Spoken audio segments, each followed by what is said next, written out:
आपको चैप्टर की priority list देने वाला हूं। तो दिस इज द चैप्टर की प्रायोरिटी लिस्ट। आराम से सुनिएगा जो मैं आप बताने वाला हूं, बिकॉज यहां से आपको अपना रिवीजन वाला पाथ या स्ट्रेटेजी आपने बना रखी है उसको चेंज नहीं करना है। बट यस, अगर हम थोड़ा सा पिछले सालों के पिछले 2 या 3 साल अगर मैं पकड़ लूं, मतलब 2023, 2022, 2021, 2019, तो ये कुछ चैप्टर्स है जिनका पलड़ा एकदम बाहर ही रहा है। समझ में आया कि नहीं समझ में आया? तो chapter priority list JEE mains 2024, कुछ चैप्टर्स मैंने यहां लिखे हैं ब्लू जोन में, कुछ मैंने यहां लिखे हैं दैट इज ग्रीन जोन में, कुछ मैंने यहां लिखे हैं रेड जोन में। ठीक है, ये मतलब मेरी बाइफर्केशन है, दिस इज माई क्लासिफिकेशन। तो जितनी मेरी नॉलेज है मैथमेटिक्स की उसके हिसाब से और जितना मैंने पास्ट ईयर में देखा है उसके हिसाब से मैं लेके आया हूं।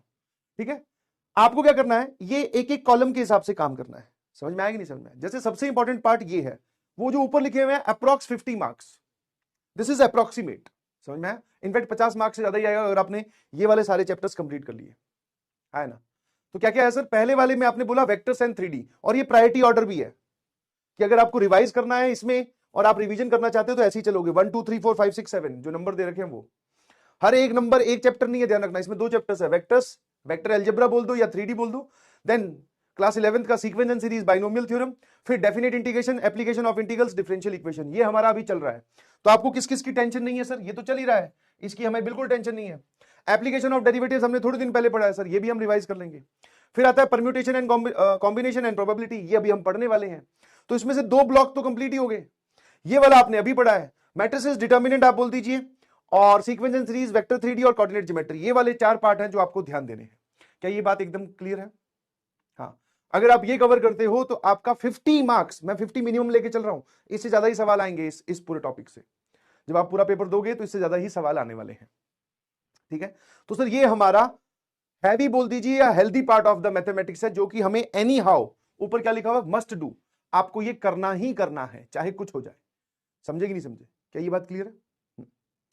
और इसमें भी ऐसा नहीं है कि सारे करने हैं भाई साहब, ये और ये तो अभी मैं ही करवाऊंगा, ये तो चल ही रहा है, और ये इन दोनों की तो टेंशन छोड़। 7 बताए थे जिसमें से 2 तो मैं करवाने वाला हूं, तो बच्चे 5, जिसमें से एओडी आपने थोड़े दिन पहले किया है, वेक्टर 3D बहुत आसान है, sequence and series, binomial theorem, matrices, determinant and coordinate geometry, इनकी रिवीजन आप अच्छे से कीजिए, बहुत अच्छे से। क्या मेरी बात समझ में आई?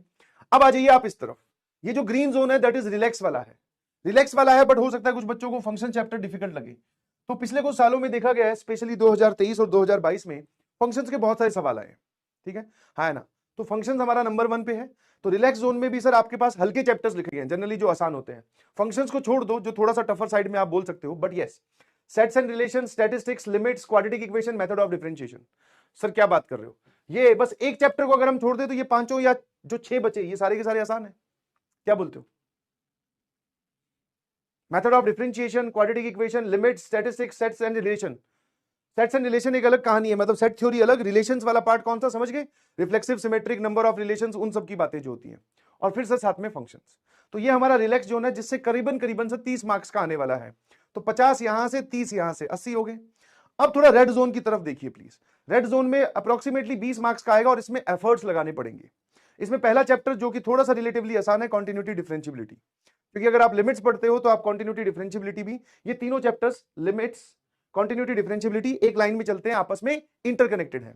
उसके बाद में कॉम्प्लेक्स नंबर जो अभी हम पढ़ने वाले हैं, इनडेफिनेट इंटीग्रेशन जो अभी थोड़े दिन पहले पढ़ के आए हैं, उसके बाद में ट्रिग्नोमेट्री 1 2 3 4, ट्रिग्नोमेट्री की 4, मतलब ये पूरी ट्रिग्नोमेट्री आपको इंक्लूड करवा दी है। Trigonometric ratios and identities, trigonometric equations, inverse trigonometric functions and SOT मतलब सॉल्यूशंस ऑफ ट्रायंगल। इसमें से ये 2 पार्ट जो है अभी हम पढ़ने वाले हैं, 1 2 और 3 4। सर यही हमारे 4 चैप्टर बचे हैं जो कि हम बहुत आसानी से कवर कर लेंगे, घबराओ मत। और ऐसा नहीं है कि इसका कोई पार्ट सर ये पूरा छोड़ देंगे, छोड़ दे नहीं, मैं तो ये बोल रहा हूं कि इसमें एफर्ट लगाने पड़ते हैं और इसका जो अमाउंट है वो ये है। अब आप जोन वाइज मूव कीजिए, यहां पर 7 है, इन सब पे टिक लग जाना चाहिए, that is very much compulsory. इसमें से जो आसान वाले हैं सर सारे ही आसान आपने रखे हैं, तो इन पे भी सब पे टिक लग जाना चाहिए। इसके बाद में ऐसा नहीं है कि इनको लास्ट में रखा है तो इनको आप पढ़ के नहीं जाओगे। बहुत सारे लोगों को ट्रिग्नोमेट्री अच्छी लगती है, ट्रिग्नोमेट्री के उनको फॉर्मूला भी पता है। इसमें भी सबसे इंपॉर्टेंट है ट्रिग्नोमेट्रिक इक्वेशंस, वहां से सवाल आता ही आता है हर साल, 1 क्वेश्चन इज फॉर श्योर। आप चाहो तो लिख लो इस बात को, ट्रिग्नोमेट्रिक इक्वेशन से एक सवाल आपको पक्का दिखाई देगा। तो ऐसा नहीं है कि ये यहां लिख दिया तो मतलब सर इसको तो मतलब ये आप चैप्टर्स ये बोलना चाह रहे हो ये छोड़ जाओ, नहीं, ऐसा मैंने कुछ नहीं बोला है। बट यस, आप इसको प्रायोरिटी लिस्ट में इनको यहां रख सकते हैं। समझ में आएगा नहीं समझ में?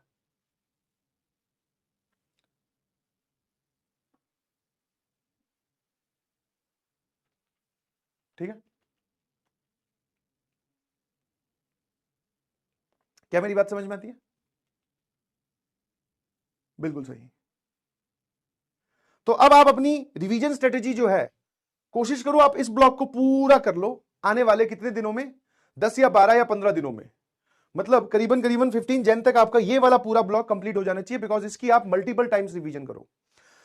फिर सर ये तो कुछ नहीं, मेरे ख्याल से ज्यादा ये बड़ा काम है नहीं, ये 5 दिन का या 4 दिन का काम है, और इसको आप अलग से टाइम निकालकर किसी भी 2 या 3 दिन में निपटाइए। ठीक है, तो ये पूरी कहानी है दोस्तों।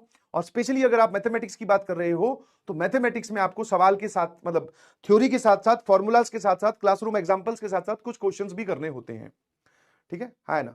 तो कोशिश करना आप इसमें हर एक में जैसे ये थोड़ा बड़ा पार्ट है तो इसके 30 PYQs, इसके कितने 20 PYQs, 20 ये तो अभी करेंगे, इसको छोड़ दो। इसके भी कम से कम 20 PYQs जो आपने कर रखे हैं उसके पार्ट, अगर आपको टाइम मिले तो ये आपको करने चाहिए। कर रखे हैं, अगर आप उनको भी बहुत अच्छे से दोबारा कर लेते हो तो भी कोई बड़ी बात नहीं है, क्योंकि जब हमारे ये चैप्टर्स खत्म हुए थे तो मैंने आपको होमवर्क दिया था, याद है कुछ, कि जैसे हमने पढ़ लिया सीक्वेंस एंड सीरीज, तो लास्ट में मैं लिखता था कि PYQ इतना अमाउंट इसका कर लीजिए, है ना, इसका इतना अमाउंट PYQ का आप कर लीजिए। क्या मेरी बात समझ में आ रही है? तो वो जो आपने PYQs किए उनको वापस से, उनमें आपने पक्का करते वक्त स्टार, कुछ कॉमा, कुछ हैश, कुछ लगाया होगा कि हाँ यार ये एक इंपॉर्टेंट चीज है, उसको वापस से देखना है। क्या मेरी बात समझ में आती है?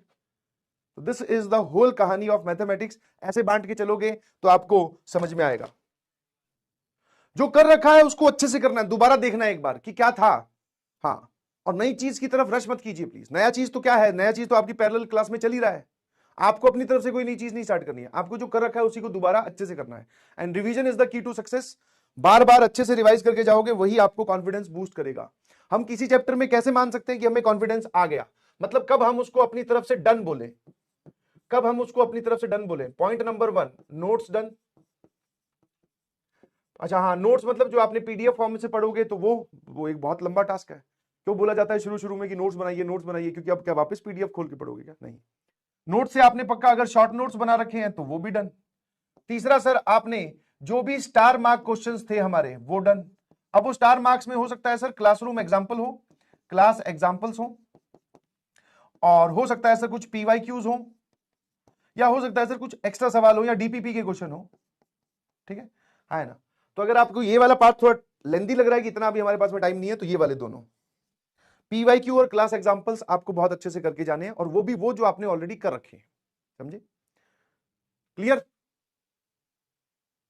नोट्स बनाए हैं, वेरी गुड यार, शॉर्ट नोट्स बनाए हैं, वेरी गुड। अब काम आएंगे ना, अब तो काम आएंगे। वरना आप खुद सोचो, अगर किसी इंसान को बोल दिया जाए कि इन सब के जाकर PDF से डाउनलोड कर करके आपको रिवाइज करना है, तो सीक्वेंस एंड सीरीज ही शायद हमने 7 लेक्चर में खत्म किया था, या 5 में या 6 में। तो 6 लेक्चर तो सर इसके हो गए, 6-7 इसके हो गए। उनको डाउनलोड करो, उनको स्क्रॉल करो, उनको देखो, लेंदी टास्क है। तो इसीलिए बोला जाता है शुरू शुरू में अपने हैंड रिटन नोट्स बनाइए प्लीज। ठीक है, आई बिलीव अब आपको समझ में आएगा। कोई परेशानी तो ये आपके साथ ही रहने वाला है, this is with in the notes please.